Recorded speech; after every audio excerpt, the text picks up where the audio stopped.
Hello everyone. मेरा नाम मधु साहू है और मैं आपकी आज की जो क्लास है वो लेके आई हूँ यूट्यूब पर, जो कि महिला सुपरवाइजर भर्ती परीक्षा से रिलेटेड है। लोगों को इसमें डाउट होता है कि सिलेबस कैसे हम जो है समझें और कैसे पढ़ाई को आगे कंटिन्यू करें। तो दोनों चीज़ों को देखते हुए जो सुपरवाइज़र की तैयारी करने वाली महिलाएं होती हैं, इसमें ज़्यादातर जब पेपर आता है या फॉर्म जब भी भर आता है तब ज़्यादातर घरेलू महिलाएं या फिर जो ऑफिस वर्कर भी रहती हैं वो सारे लोग इसमें लगभग अपीयरेंस देते हैं। साथ ही साथ जो आंगनवाड़ी कार्यकर्ता है वो भी इसमें एग्ज़ाम दिलाती है, उनके लिए भी भर्ती अलग से होती है इसी में। तो दोनों को आधार मानकर मीन्स एक नॉर्मल जो पेपर होता है उसको और एक जो परिसीमित भर्ती होता है जो केवल कार्यकर्ता लोगों के लिए होता है, उनको दोनों को ध्यान में रखते हुए मैंने एक सिलेबस पैटर्न बनाया हुआ है। सिलेबस पैटर्न जो है जैसा व्यापम लेता है उसी पर आधारित है और आपको इसको समझ के अभी तैयारी शुरू कर देनी है। और मैं आपको साथ ही साथ बताते चलूं कि अगर आप और इसकी बहुत अच्छे से तैयारी करना चाहते हो तो 3 जुलाई यानी कि मंडे से जो है आज के रिकॉर्डिंग वाले डेट से लेकर मंडे को हमारे यहाँ जो है न्यू बैच भी शुरू हो रही है जो सुपरवाइजर के लिए स्पेशली है। तो आप वहाँ से भी बहुत अच्छे से तैयारी कर सकते हैं। बाकी आगे के लिए जो है हम शुरू करते हैं हमारे आज के वीडियो को। तो सबसे पहले मैं आपको बता दूं जो सुपरवाइजर का पेपर होता है ना वो 5 भाग में होता है। ओके, क्या होता है? 5 भाग में। इस भाग को समझने की जरूरत है जिसमें आपके लैंग्वेज होंगे, जनरल एबिलिटीज वाले क्वेश्चन होंगे और उसके अलावा जीएस होंगे, उसके अलावा आपका योजनाओं से रिलेटेड होंगे। सब मिला के कितने पार्ट में होता है? 5 भाग में। और इसका टोटल मार्क्स कितना होता है?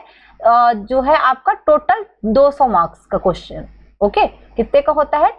200 मार्क्स के ये क्वेश्चन आते हैं। अब जैसे मैं आपको बता दूं, जैसे 200 मार्क्स के क्वेश्चन आ रहे हैं तो इसमें ऐसा माना जाता है कि जो 200 मार्क्स के जो क्वेश्चन होंगे वो कैसे बटेंगे? हर एक क्वेश्चन के लिए 2 अंक मिलेगा। कितना? 2 अंक मिलेगा। यानी कि अगर हम इस 200 मार्क्स के क्वेश्चन को देखें तो 100 क्वेश्चन आने हैं। क्वेश्चन कितने आने हैं? 100 क्वेश्चन। तो 100 क्वेश्चन आने हैं जो 200 मार्क्स के होंगे। कैसे कैसे बटेगा और कैसे कैसे इसमें से पूछा जाएगा, ये सारी चीजों को हम देखते चलेंगे। तो चलिए स्टार्ट करते हैं। पहला टॉपिक रहेगा भाग 1 से रिलेटेड। ओके, भाग 1 जो कि ज्यादा वेटेज रखता है किसी भी पेपर में। अगर बात करेंगे हम जो महिला सुपरवाइजर के पेपर में, तो भाग 1 में क्या दिया रहता है? जो महिला बाल विकास कार्यक्रम है। चूंकि आप जिस डिपार्टमेंट में जा रहे हैं वो कौन सा है? महिला और बाल विकास विभाग है। तो महिला बाल विकास के विभाग की वैकेंसी सुपरवाइजर की होती है, इसलिए उससे संबंधित चीजें आपके बारे में आपसे पूछेगा, क्योंकि आपको थोड़ा बहुत तो नॉलेज होना चाहिए। तो इससे संबंधित जो योजनाएं हैं और जो कार्यक्रम है, इससे जो अगर कोई सामान्य भरेगा सामान्य भर्ती में तो 40 अंक के क्वेश्चन होंगे, यानी कि ओनली 20 क्वेश्चन होंगे।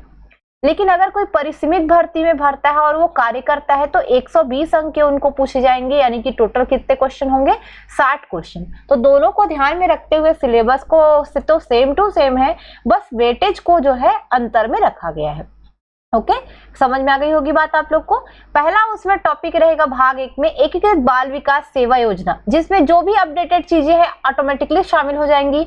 आंगनबाड़ी की सेवाएं, आंगनबाड़ी के उद्देश्य, आंगनबाड़ी में हितग्राहियों का चयन, उसके अलावा कार्यकर्ता के क्या दायित्व होते हैं या आंगनबाड़ी केंद्र की स्वीकृति के क्या क्या मापदंड होते हैं, इन सबसे क्वेश्चन बनता है। सेकेंड होता है जिसमें पोषण और स्वास्थ्य संबंधी जानकारी होगी। पोषण से संबंधित मतलब क्या खाना चाहिए, कैसे खाना चाहिए। स्वास्थ्य से संबंधित है ना, कब कब क्या टीका लगता है, कैसा स्वास्थ्य देखभाल, वजन ट्रैकर, सब चीजों के बारे में इसमें आ जाएगा आपका, है ना। कुपोषण और वृद्धि निगरानी, जैसे बच्चा का जो पोषण होता है, वृद्धि होता है, उसकी निगरानी कैसे कैसे कर सकते हैं, ये सारी चीजें। जो वजन त्योहार मनाया जाता है उसके बारे में रहेगा। फोर्थ पॉइंट है शिशु व मातृत्व मृत्यु दर, उसके अलावा टीकाकरण है।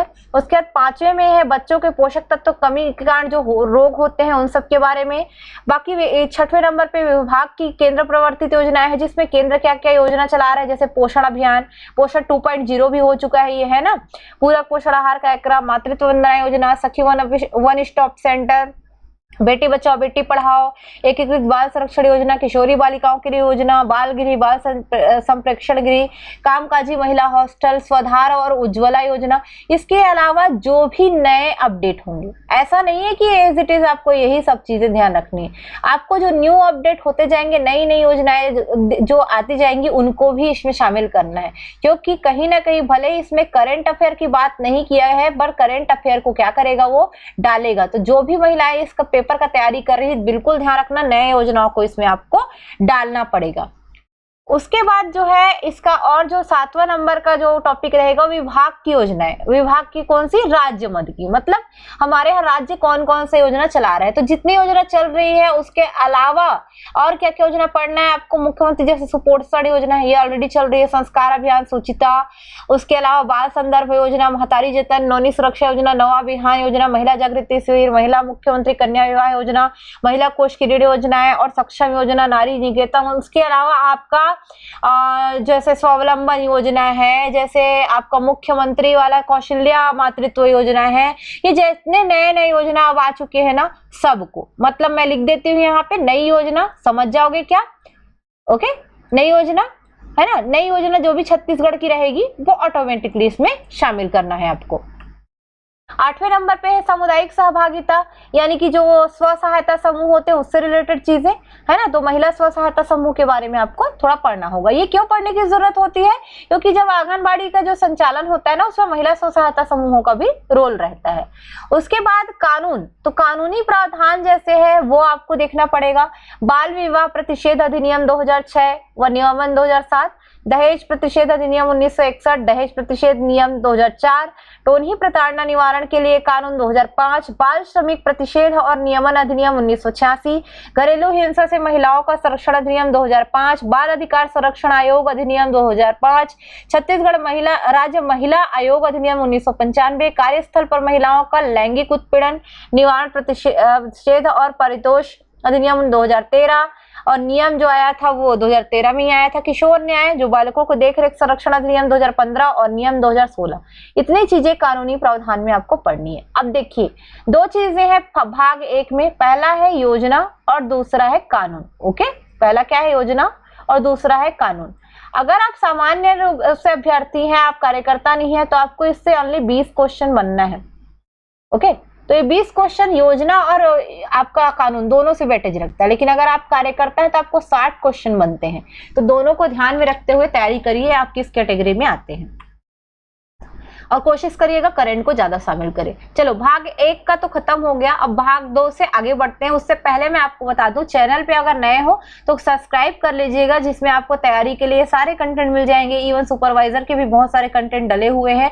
अपडेटेड कंटेंट के साथ आपको पढ़ना है तो आप ऐप डाउनलोड कर लीजिए, आपका हमारा, उसमें जो है आपको मिल जाएगा पूरी चीजों की जानकारी, इवन बैचेस की जानकारी, जो कि 3 जुलाई 2023 को शुरू हो रहा है। ओके, पूरा बैच रहेगा, कंप्लीट बैच जिसमें कराया जाएगा आपको।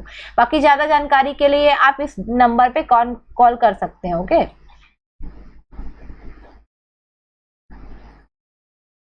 इस नंबर पे आप कांटेक्ट कर लीजिए, पूरा जानकारी जो है आपको और बता दिया जाएगा। सर का नंबर है, और जिनके पास नहीं होगा वो कृपया करके नोट कर लेंगे। ओके, चलो हम आगे बढ़ते हैं अब चीजों पे, जो दूसरा पार्ट आएगा हमारा उस पर। ओके, दूसरा पार्ट है सामान्य मानसिक योग्यता, यानी कि जनरल मेंटल एबिलिटी, और सामान्य ज्ञान यानी कि जीएस का होता है 80 अंक, यानी कि आपका 40 क्वेश्चन आते हैं सामान्य अभ्यर्थियों के लिए, और 15 क्वेश्चन आते हैं 30 अंक के आपका कार्यकर्ता लोगों के लिए, है ना।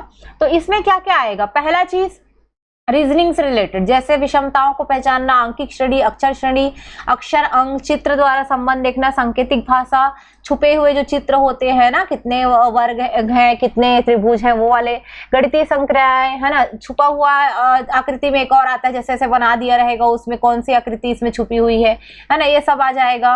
वो अलग अलग प्रकार के पैटर्न आधारित ये सब क्वेश्चन है। उसके अलावा तर्क करना, संबंध देखना, एनोलॉजी, अंकिक योग्यता रहेंगे। छत्तीसगढ़ से संबंधित इतिहास, घटनाएं, खेल, साहित्य जो करंट के हैं वो सब आ जाएगा। भारतीय इतिहास, भारतीय सभ्यता, है ना। उसके अलावा आपका संस्कृति, राष्ट्रीय आंदोलन इसमें आ जाएगा, यानी कि भारत का इतिहास थोड़ा थोड़ा आपको पढ़ना है, और संस्कृति, अंतरराष्ट्रीय, राष्ट्रीय, छत्तीसगढ़ संबंधित घटनाक्रम आ जाएगा। ओके, यहाँ पे ध्यान रखना।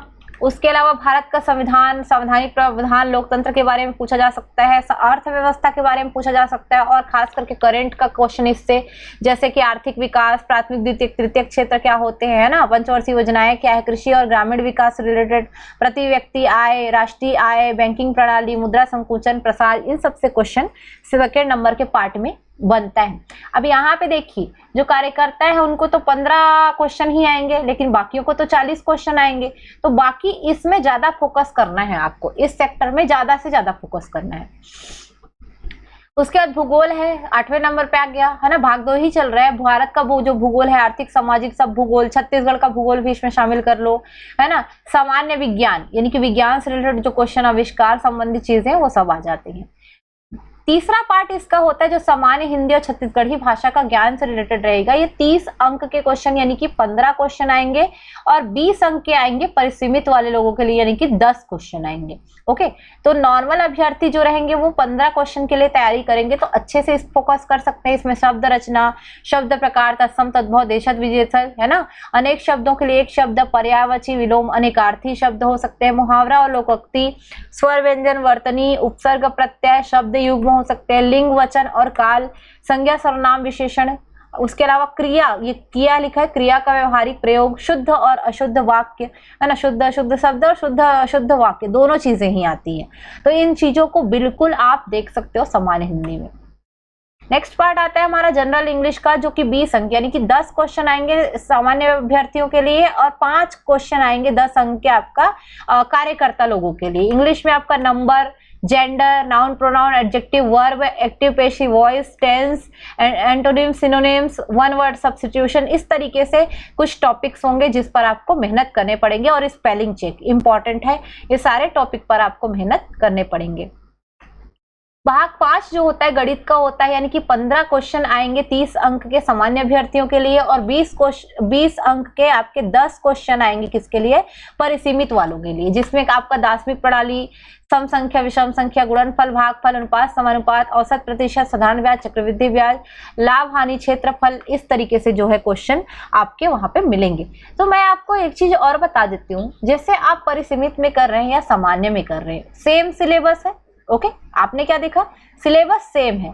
ओके, बस अंतर कहाँ पे आता है, वेटेज पे, कितना वेटेज कौन सा रखता है, यानी कि कितना कौन सा भाग पर आपको ज्यादा फोकस करना है। ओके, ये आपको बताता है कि आप सामान्य अभ्यर्थी और कार्यकर्ता, ये दोनों में डिफरेंस यही है कि उनके जो क्वेश्चन है ना, उनकी संख्या पे, उनको भाग 1 में ज्यादा फोकस क्यों किया गया है, क्योंकि वो उनसे रिलेटेड है, महिला बाल विकास से, तो उसको ज्यादा बढ़ाया गया है।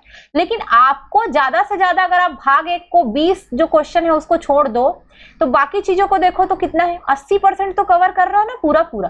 तो आप उन सारी चीजों पे ज्यादा फोकस करके इस 20 अंक पर भी फोकस करोगे तो आपका निकल जाएगा कैसे भी एग्जाम।